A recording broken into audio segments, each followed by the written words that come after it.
45 degrees very very important. ఇది చాలా లాజిక్గా ఉంటాయి. ఫస్ట్ రెండు లెక్కలు చేసింది వేరు, ఇప్పుడు చేసేది వేరు. ఎందుకు లాజిక్ అంటున్నా చూడండి. ముందు cos 45 degrees by secant 30 degrees plus cosecant 30 degrees. అయితే cos 45 degrees అంటే ఎంత? 1/√2. 1/√2 పెద్ద బై. తర్వాత secant 30 degrees అంటే ఎంత? 2/√3 ప్లస్ cosecant 30 degrees అంటే 2. ఇప్పుడు చూడు ఇలా ఉంది. ఇలా ఉన్నప్పుడు ముందు ఏం చేయాలంటే ఇక్కడ ఫ్రాక్షన్ ఎలా ఉందో ఇక్కడ కూడా ఫ్రాక్షన్ లాగా రాసుకోవాలి. ఫ్రాక్షన్ లాగా చేయాలి. ఫస్ట్ ఫ్రాక్షన్ లాగా చేయాలంటే ముందు చూడాలి. ఇదే వెరీ వెరీ ఇంపార్టెంట్. ఫస్ట్ ఇదంతా 1/√2 అలానే రాసుకున్నా. బై దీని ఏం చేయాలంటే బై 1 అనుకుందాం. ఇది చేస్తే ఏమవుతుంది? అప్పుడు ఏమవుతుంది? 2 + 2√3/√3 క్రాస్ మల్టిప్లికేషన్ చెప్పిన కదా. అలా చేసినాం అంతేనా? అలా చేసిన తర్వాత చూడండి 1/√2 ఈ రూట్ కిందికి వస్తుంది, ఇది అవకలికి పోద్ది. అంటే చూడండి a/b/c/d ఇది పెద్దది, అంటే ఇది పైకి పోద్ది, ఇది కిందికి వస్తుంది.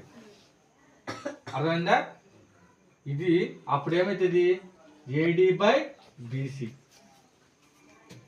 అలా ఉంటుంది. అంటే ఏముంది? ఈ 2 ఇక్కడికి వస్తుంది అంతేనా? చూడండి √3/√2 ఇంటూ 2 + 2√3. అర్థమైందా? మనకు ఇది గుర్తు రాకపోతే ఇది రాసుకోండి. ఎందుకు చెప్తున్నానో గుర్తు పెట్టుకోండి. ఇలా వస్తుంది a/b c/d AD/BC. అదే చేసిందా 1/√2. ఇది a, ఇది ఏంటి b, ఇది c. BC అనేది పక్కనే ఉందా?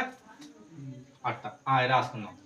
ఇప్పుడు ఏం చేయాలంటే మామూలుగా అయితే ఏడు దాకా వచ్చిందని వదిలేస్తాం మనం. తర్వాత ఏం చేస్తామంటే √3 అలానే రాసుకున్నాం. బై ఈ √2ను లోపలికి మల్టిప్లికేషన్ చేయి. అప్పుడు ఏమవుతుంది? 2√2 ప్లస్ 2 ఇంటూ √3 ఇంటూ 2 రాసుకోవాలా. ఎందుకంటే ఇక్కడ ఏమున్నట్టు? √3 ఉన్నట్టు, రెండు వేరు వేరే. అప్పుడేం రాసుకోవాలా? √2 ఇంటూ 3 అని అర్థం. అర్థమైందా? ఇలా రాసుకున్నాం కదా. ఇది అయిపోయిన తర్వాత √3/2√2 ప్లస్ 2 ఇంటూ √3 కదా. అర్థమైందా? ఓకే. ఇక్కడ ఇంటూ పెడుతున్నామ్మా. ఇంటూ ఇక్కడ ప్లస్ ఉంది, కింద ప్లస్ ఉంటే మనం ఏం చేయాలా? మైనస్ పెట్టి చేయాలా. అంటే 2√2 మైనస్ 2√6/2√2 మైనస్ 2√6. అర్థమైందా? ఇక్కడ కింద వాల్యూను ఎలా ఉంటే అలానే, ప్లస్ ఉన్న కాడ మైనస్ పెడతాం అంతే.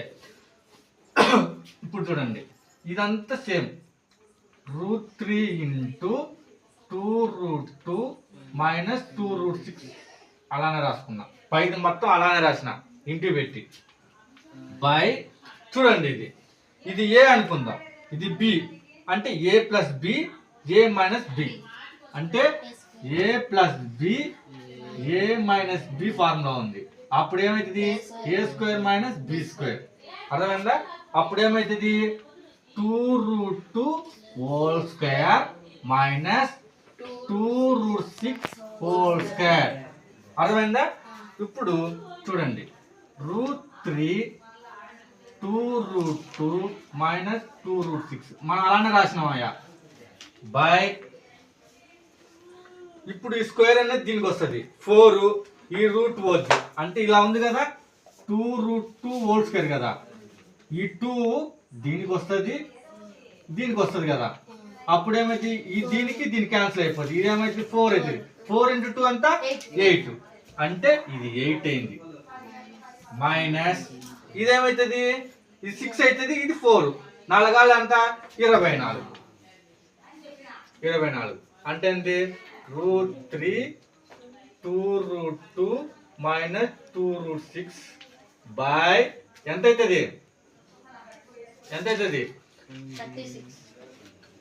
మైనస్ కదా 16 కంప్లీట్ ఇలా వచ్చింది కదా ఇప్పుడు ఏం చేయొచ్చు చూడండి ఈ √3ని లోపలికి మల్టిప్లికేషన్ చేద్దాం లోపలికి మల్టిప్లికేషన్ చేస్తే ఏమవుతుంది 2 ఈ 3 × 2 ఏమవుతుంది 6 మైనస్ 2√18 అంతే కదా 6 3 18 18 బై